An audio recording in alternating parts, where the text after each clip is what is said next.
Hello buddies, welcome to toppers TNPSC.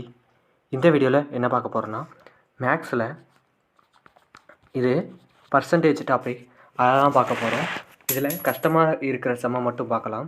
ஏன்னா ஈஸியாக இருக்கிற செம்மை நீங்கள் போட்டுருவீங்கன்னு நம்புகிறேன். அப்படி இல்லைன்னா இனிமேல் வர வீடியோவில் அதை அப்லோட் பண்ண முயற்சிக்கிறேன். வாங்க இந்த வீடியோக்குள்ளே போகலாம். ஒரு நகரத்தின் மக்கள் தொகை ஆண்டுக்கு 5% உயர்கிறது. அதே சமயம் குடிபெயர்ச்சினால் 1% ஆண்டுக்கு குறைகிறது. 3 ஆண்டுகளில் ஞாபகம் வச்சுங்க, 3 ஆண்டுகளில் மக்கள் தொகை உயரும் சதவீதம் என்ன அப்படின்னு தான் கேட்டிருக்காங்க. இதற்கான சொல்யூஷன் என்ன அப்படின்னு பார்த்தோம்னா, முதல்ல 5% ஆண்டுக்கு உயர்கிறது அப்படின்னு கேட்டிருக்காங்க. அப்போ 1% ஆண்டுக்கு குறைகிறது. அப்போ இரண்டாவது ஆண்டும் 5% தான் இருக்கும். அதிலிருந்து 1%. அப்போ இதுலேயும் 4%, இதுலேயும் 4% தான் இருக்கும். அப்போ இதற்கான ஃபார்முலா என்ன அப்படின்னு பார்த்தோம்னா, A + B + AB / 100. இதை போட்டோம்னா இதிலிருந்து என்ன கிடைக்கும்? இந்த ஃபார்முலாவில் இதை சப்ஜெக்ட் பண்ணோம்னா வர ஆன்சரை எடுக்கணும். முதல்ல 4 இருக்கா, அதனால் 4 + 4 + 4 × 4 / 100 இப்படி இருக்கும்.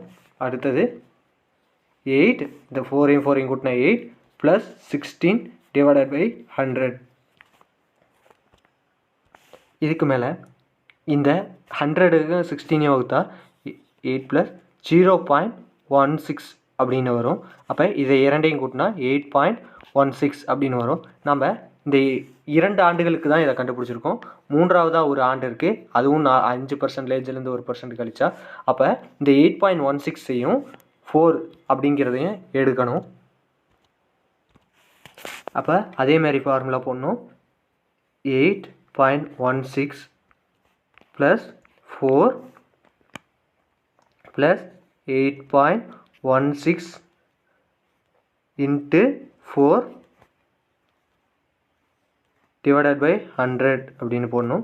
இதையும் அடித்தா 25 வரும்.